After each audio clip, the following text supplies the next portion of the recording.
Katika Wizara ya Afya, Mary Muthoni amewaahidi wakazi wa Migwani katika kaunti ya Kitui kuwa ameweka mikakati kabambe ili kukabiliana na ulanguzi wa madawa ikiwemo tumbaku na sigara. Pia amekashifu ujenzi wa maduka yanauza pombe na sigara karibu na mashule, akitaka idara ya usalama kukabiliana na wao.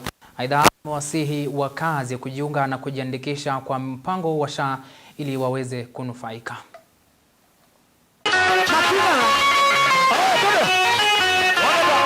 Mambo ya tobacco ya siku hizi ni mbaya sana.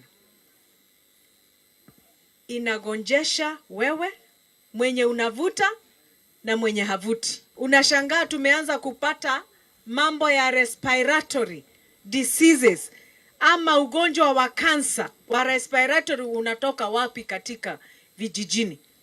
Mimi nataka mnisaidie CHPs, kwa sababu mimi nikiwa pale kwa Ministry ya Health, kazi yangu ni kutengeneza laws. Nimetengeneza law ya kufunga hii mambo ya tobacco. Kama mtu anataka kulete tobacco na hizo masigara kutoka nchi ya mbali, kwanza utest na hao watu wa huko.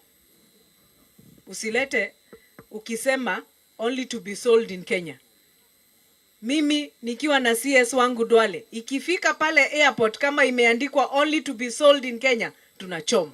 Tumeweka sheria na tukasema ya kwamba kama ya ukweli unataka kulete hiyo sigara kuiuza hapa Kenya, lazima uandike maandishi hapo kwa Kiswahili na Kizungu na uweke picha hapo, uonyeshane madhara ya hiyo sigara. Hii maduka inawekwa karibu na mashule yenye inauza pombe haramu, sigara haramu.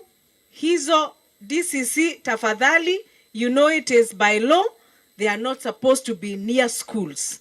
Mtu asiwahi kudanganya usijiandikishe kwa SHA. Saa hii ninakwambia jiandikishe hapa, nenda hii hospitali iko hapa karibu, utatibiwa.